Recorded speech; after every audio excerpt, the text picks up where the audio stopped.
This is Martin Barrios for Spero News. We're doing a podcast today with John Tkacik. He's a retired Foreign Service officer formerly with the State Department. He's currently with the International Assessment and Strategy Center in Alexandria, which he describes as a think tank that provides assistance to the United States government as well as private businesses, not only in China but in issues relating to crime in Latin America. We're going to be asking him today about some developments in the South China Sea and what it represents for American security. John, it's great to talk to you. And well, it's great talking to you, Martin. And I've been following these developments in the South China Sea, and I noticed today that that the Xinhua news agency is reporting that missile destroyers are going into the South China Sea. Can you tell us about what's the background of these kinds of incursions by China? Well, of course, the Chinese have claimed virtually the entire South China Sea since the late 1940s. And if you look at a map of the South China Sea, it's about 1,500, almost 2,000 miles from the China coast down to the due south to Indonesia. And the Chinese, since 1947, have basically claimed that this is all traditional maritime territories of China. This is back when Chiang Kai-shek was the president of the Republic of China. The communists have basically restated these claims since the late 1960s. And they sort of share the same legitimacy, if you will, with the Republic of China and Taiwan. Both regimes claim this territory. Well, neither of them had much of a presence in the South China Sea, except for Taiwan from about 1954, when Taiwan stationed a group, a contingent of Chinese nationalist Marines in Ituaba Island, which is way in the south of the South China Sea in the Spratlys. You have to understand that the South China Sea is divided in terms of the landforms mostly between the Paracel Islands, which are in the north and western part of the South China Sea, and the Paracels had been occupied by the old Republic of Vietnam during the Vietnam War.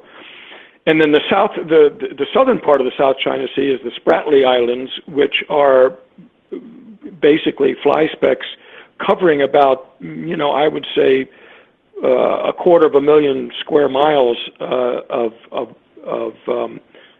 maritime space. But they're not. They're not just claiming islands; they're actually reclaiming some. Wouldn't you say? Well, you're right. In the last basically year and a half, 2 years, the Chinese have gone into a good part of the Paracel.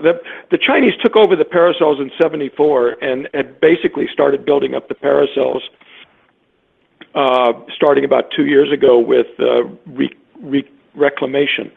They've since moved down into the Spratly Islands and have started to dispatch large fleets of construction ships. I mean, these are massive ships that include, tankers and supply ships, as well as huge dredging ships and oil, things that are originally designed for oil exploration. And they've put in these sand dredgers that go into basically what have been I don't want to say unclaimed, but uninhabited below sea level landforms that are basically shoals and reefs, and began filling them up with sand and making habitable. Not when I say habitable, I mean making islands out of them, artificial landforms. And this is the thing that has really, I think, begun to alarm everybody. Now, just recently, I think in the last 3 or 4 months, they've moved into the Scarborough Shoal, which is neither in the Paracels nor the Spratlys, but it's actually about 200 miles due west of Subic Bay in the Philippines, which is in, if one is being very legalistic about it, it's still within the Philippines exclusive economic zone, the 200-mile exclusive economic zone. And this is now where a real test of will is going to probably make itself felt. The United States has a mutual defense treaty still with the Philippines, and the Philippines have been, up until very recently, eager to get the United States to demonstrate some commitment to the Philippines' territorial issues in the maritime jurisdiction of the Philippines exclusive economic zone. Problem is that it overlaps the Chinese. Just a couple of, I think it was just last week, the U.S. sent a flight of A-10 ground attack fighters, refueled them, and then, in mid-flight and circled around Scarborough Shoal. And this has gotten everybody's, I think, attention that the U.S. may be, in fact, serious about assisting the Philippines. Isn't there some international arbitration going on with regard to the sovereignty over these various islands? Well, there is, and it's been going on for about a year now with the what's it called, the something tribunal. It's going to come to me in a second. I'm having a brain lock here. But what has happened is under the Law of the Sea Convention, the United Nations Convention on the Law of the Sea, no country may claim sovereignty over maritime area except that it has the baselines in natural landforms that are above high tide on a permanent basis.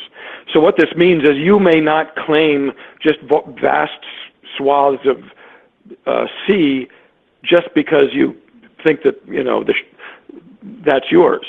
The Chinese have said, well, we have claimed all these islands and reefs and shoals, whether they're above sea level at high tide or not.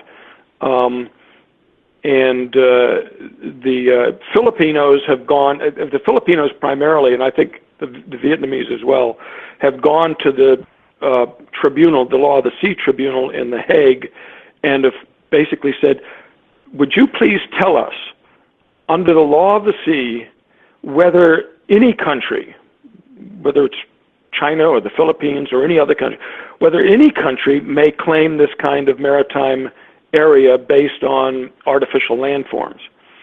And it looks to me, I think everybody believes now that the Law of the Sea Tribunal is going to come back with a decision that says no, that unless it's an island as defined under the Law of the Sea Convention, you may not use that as a baseline for maritime territorial claims.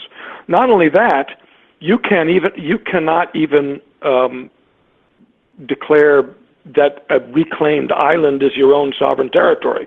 When I say reclaimed, I mean you may not claim that an artificial island is your own sovereign territory because it's artificial. It's something that never existed before, and you're creating it out of nothing. And so I think that the Chinese have said they refuse to accept the jurisdiction of the Law of the Sea Tribunal, even though China has signed the Law of the Sea Convention. What do you make of the recent denial of by the Chinese of the entry of the U.S.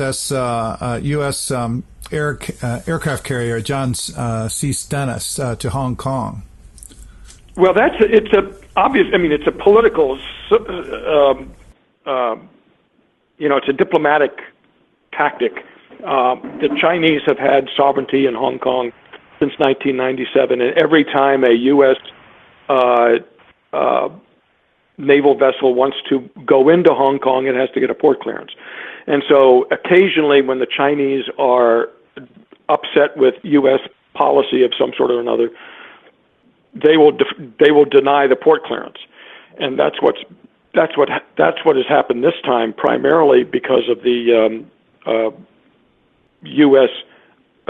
Presence in the South China Sea, primarily this U.S. presence in the Spratly Island areas, which is the southern part of the South China Sea. Now, this is I don't want to say it's normal, but it's a diplomatic symbol. It's not something that's going to cause anybody great alarm in terms of military operations. And they've done it before. In 2007, for instance, the Chinese denied the Kitty Hawk battle group Thanksgiving port call in Hong Kong because of, something we'd done with Taiwan at the time. And the U.S. retaliated by taking the entire carrier battle group and sailing it up the Taiwan Strait back to Yokosuka, where it was home ported.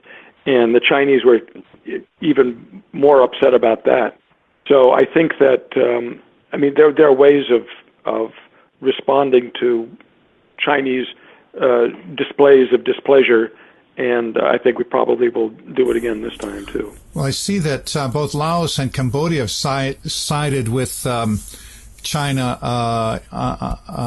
in the dispute, and Vietnam has been surprised. Which are the other partners that China has? Well, Laos and Cambodia are the main partners in ASEAN that have prevented the Association of Southeast Asian Nations from addressing this issue in the South, the South China Sea maritime claims. The only Thailand has tried to keep out of it. Malaysia is a claimant against the Chinese in the South China Sea, but Malaysia has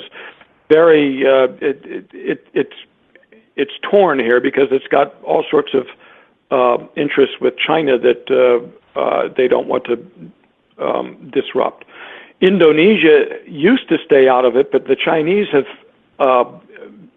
been harassing Indonesian fishing vessels, and Chinese fishing vessels have gone into the Indonesian exclusive economic zones and have been actually picked up by Indonesian Coast Guard. So the Indonesians are now very upset with the Chinese. So you have on the one hand, you have the Philippines, Vietnam, Indonesia, and Malaysia, and to a far smaller extent, Brunei, which are adversaries of China in this dispute. And then in ASEAN, you have the Cambodians and the Laotians who are actively supporting China, and to a lesser extent, the Burmese, which they don't have any shoreline on the South China Sea. So the Burmese have also tried to stay out of it, but are generally out, if you will, sort of allies of the Chinese in ASEAN. Did these moves by China surprise the Obama administration? Well, I don't know why. I don't think they surprised them. Well, this has been going on since 2010, and I'm not a big fan of Secretary Clinton's. But in 2010, Secretary Clinton and Defense Secretary Gates were the main advocates of something called Obama administration's pivot to the Pacific, or the pivot to Asia, which tried to reassert a U.S. Interest in the South China Sea in terms of freedom of navigation. The thing you have to remember about the South China Sea is it probably, is the single most important sea line of communication in the world here. If you think of the that's how Japan gets its oil, for example, ultimately from the Straits of Hormuz. Japan and South Korea and Taiwan all get their most of their fuel and the energy sources from shipping that goes through the South China Sea. And I think the Chinese are looking at this and they say this is a strategic choke point for us, and that we have to dominate it. And the Americans are saying, why do you have to dominate it? Because it's all open seas. It's international waters. This is maritime territory for the entire world to use, and it's not China's exclusive maritime region, and it's certainly not amenable to Chinese control. So what's the end game for China? They just want hegemony? I think the end game is that the Chinese will establish. What they want in the end is they will establish full jurisdiction and control over the South China Sea under international law without any challenge. Are you predicting that is what will happen in effect? Well, that is what's going to happen if nobody does anything, and I'm not sure that the policies that are being pursued either in Washington or among the ASEAN claimants is going to mitigate that. I think that the Philippines and Vietnam in particular, and I think basically the most important claimant is Indonesia, they may well face a situation where they have to accept this. And if the United States is not in a position to exert a forceful pushback, then it becomes a fait accompli for China. At which point the Chinese then will basically control all maritime commerce through the South China Sea, and will restrict, if not prohibit, all naval, military or naval transit of the South China Sea. And it's not just the South China, it's not just the naval part, it's not just the maritime part. We're also talking about civil aviation routes that go through the South China Sea. So this is a major challenge for U.S. foreign policy, and I don't know that the Obama administration has faced up to it just yet. I think for the last 5 years since 2010, or 6 years since 2010, the Obama administration simply can't believe that that's what the Chinese are doing, and so as a result, they've been a day late and a dollar short every time they have been asked to. Is the United States and its allies are they prepared militarily to take on China?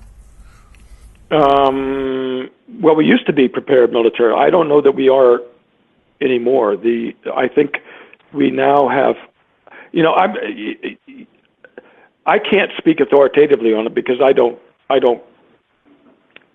I'm not privy to the naval operations planning and the logistics, but I just don't see how the United States is going to be in a position for much longer than a year or two to really resist China's increasing naval domination of the South China Sea. And when that happens, somebody's going to be asked to, President Trump or President Clinton after November 16th, or maybe, who knows, President Biden, I don't know what, they're going to be asked, what is it that we can do to maintain freedom of navigation, not just sea navigation, but air navigation in the South China Sea? And the Navy's going to say, we simply don't have the assets to do it. The Chinese have a huge submarine force. They've got a very large surface Navy.